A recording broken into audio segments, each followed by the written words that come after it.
Chapter 12. He knew he should go home. Grandma would be waiting. But Fulton had put ideas in his head that made him feel poisonous, radioactive. He couldn't abide the nearness of other people just then, so instead he peeled off from town and headed for the hideout.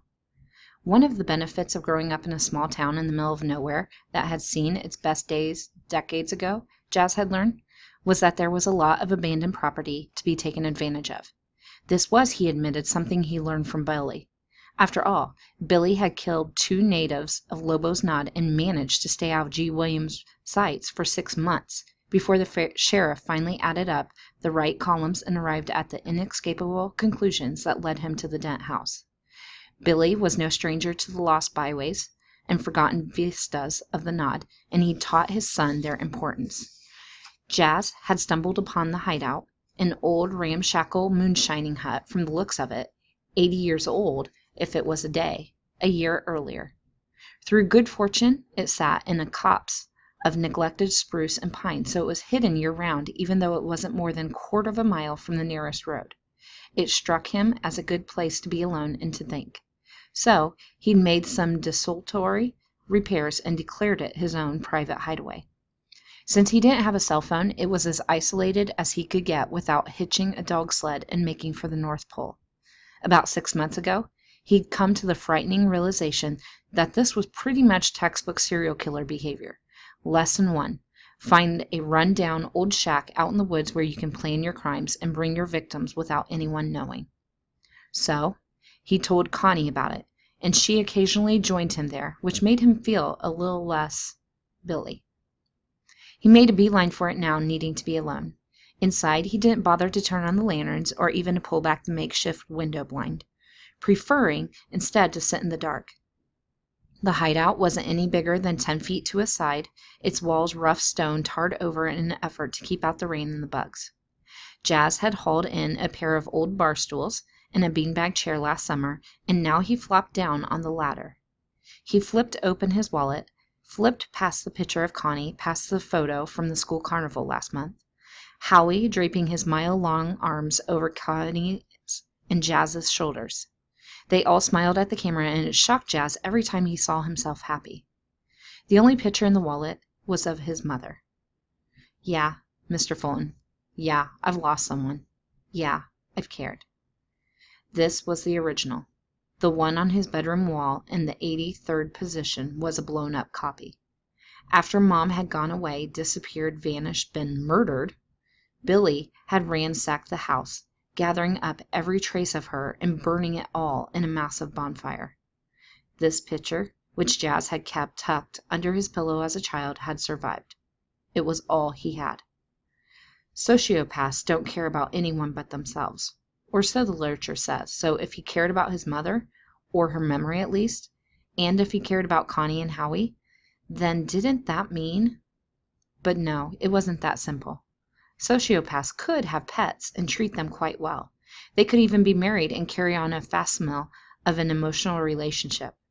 Serial killers also tended to be pack rats, something Jas tried not to think about when he considered the old junk piled around the hideout. The question for Jas was this: did he really care for Connie and Howie, or did he just think he did?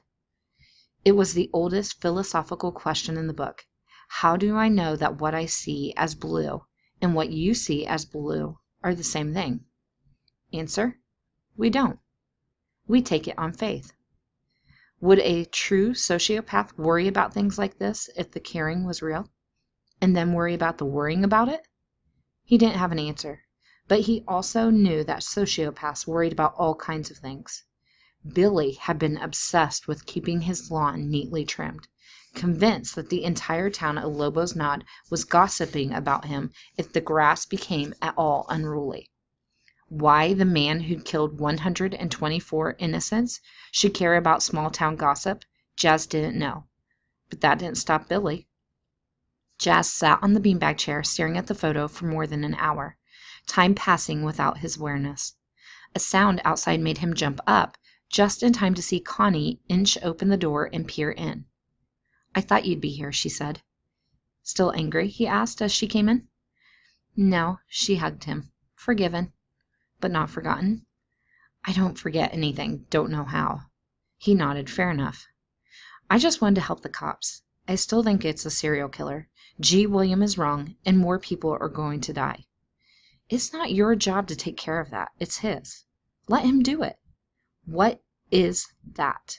She asked, backing away as Jazz's wallet, still out and in his hand, poked at her. Nothing, just... She took it from him again, and it fell open to the picture of his mother. Connie fixed him with her most withering stare. He relented, not because of the stare, but because it was just easier. He told her about the second meeting with Fulton, and it just made me think of... things, he finished lamely. What things? By now they had both sunk into the beanbag chair, Connie curled into his lap, her head resting on his chest. Her hair tickled his nose. He felt himself respond to her weight in his lap the only way a teen boy should respond. You know, the usual things. And then, for some reason he couldn't name, he told her something he'd never told her before. He told her about the dream, the nightmare, the knife, the voices. Most girls, Jazz knew, would have been creeped right out the door, in fact, right out of his life. Connie just squeezed his hand tight and gazed at him steadily. It doesn't have to mean anything. It's a dream. I have it all the time. The way you grew up, I'm surprised it's that tame. He hesitated, then told her what really worried him. What if it's not just a dream? She looked at him blankly. I mean, his jaw tightened, but he went on. I mean, what if I'm dreaming about something that actually happened? Jazz, what if my father actually put a knife in my hand? What if he took it out of the sink, Jazz, and put it in my hand and made me, Jazz, made me cut someone. Told me it was like cutting chicken and made me, stop doing this to yourself. Stop it. But he couldn't. He'd held it back too long, and now it wouldn't stop gushing. He'd nicked some sort of memory artery, and blood was spraying everywhere. What if it was my mother? What if that was her voice, and he made me cut my own mother? Made me kill? Stop it! She took his face in her hands. Stop it! That did not happen. Do you hear me? It didn't. Miserably, he said, then how do I know what it feels like? In the dream, I know what it feels like to cut someone. If I've never done it, how could I know what it feels like so that I could dream it?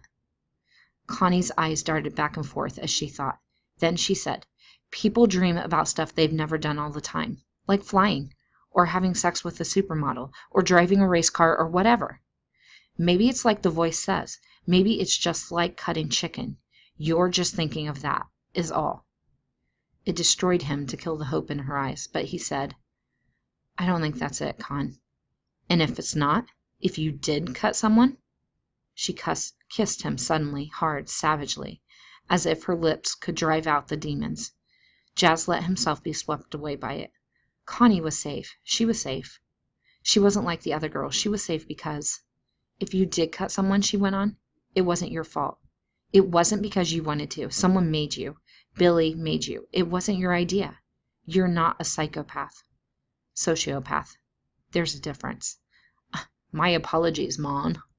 I did not mean to offend, she said in her best Tituba accent, one eyebrow arched. He laughed in spite of himself. She could always make him laugh. But the mood lasted only seconds. Even if he turned out not to be a stone-cold killer like dear old Dad, he still was a guy with a brain load of problems.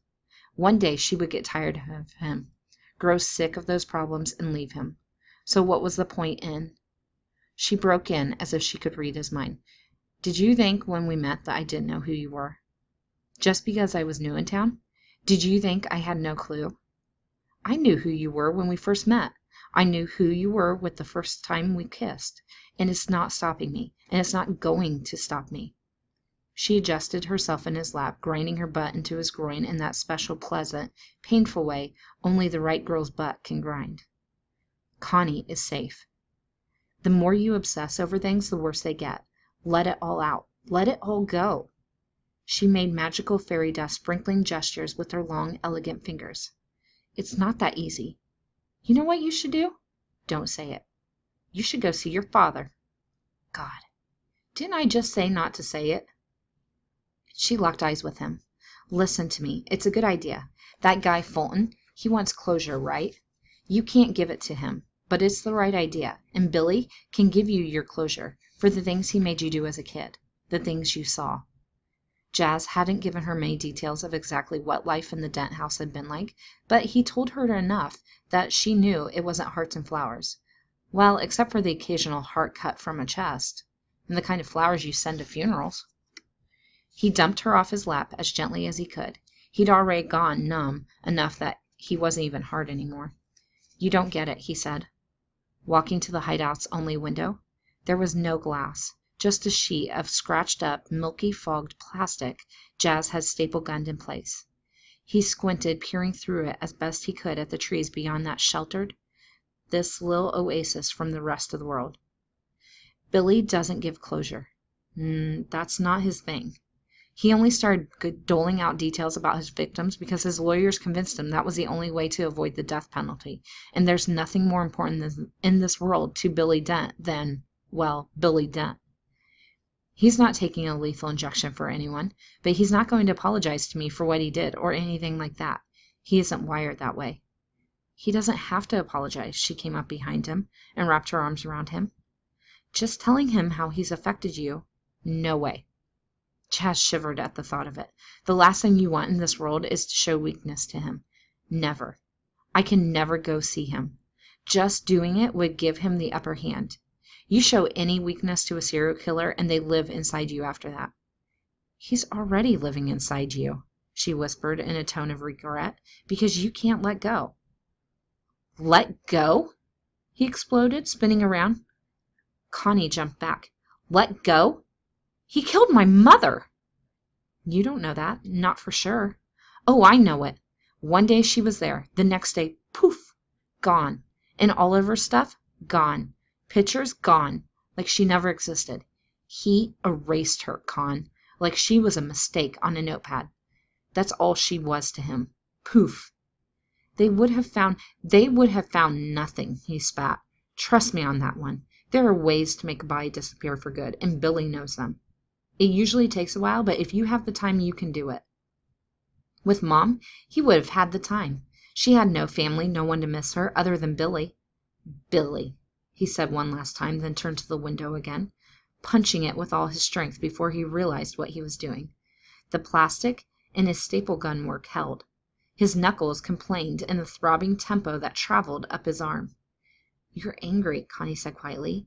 At her. At her? At his mother? At the one good thing in his life? No, I'm not.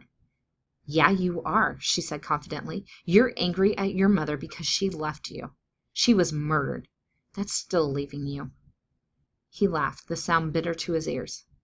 Sometimes I think she got away. Well, I don't really think it, but I like to imagine it. I imagine that one day she realized what Billy was and she ran. See? Connie said triumphantly. You are angry. You think she escaped without you. Nah, that doesn't make me angry. It makes me proud. Proud that she abandoned a little boy? Are you nuts? He shrugged. If she did get away, then good for her. She's the only one who ever did. Most serial killers who are married never turn on their spouses, but she wouldn't really know that. So she ran. And I'm seriously not angry that she didn't take me. She saw her chance. She ran. She was probably so scared. But that's just why I imagine sometimes, deep down, I know the truth. She's dead. She's been dead a long time. He cradled his bruised hand, and there's nothing left of her. Except you, Connie said. This is why I forgive, but I don't forget. When you forget someone, the forgiveness doesn't mean anything anymore. So let's say she left. Fine. You forgive her for that. Good.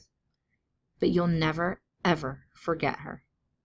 He knew it was true, even though there were days when he wished he could.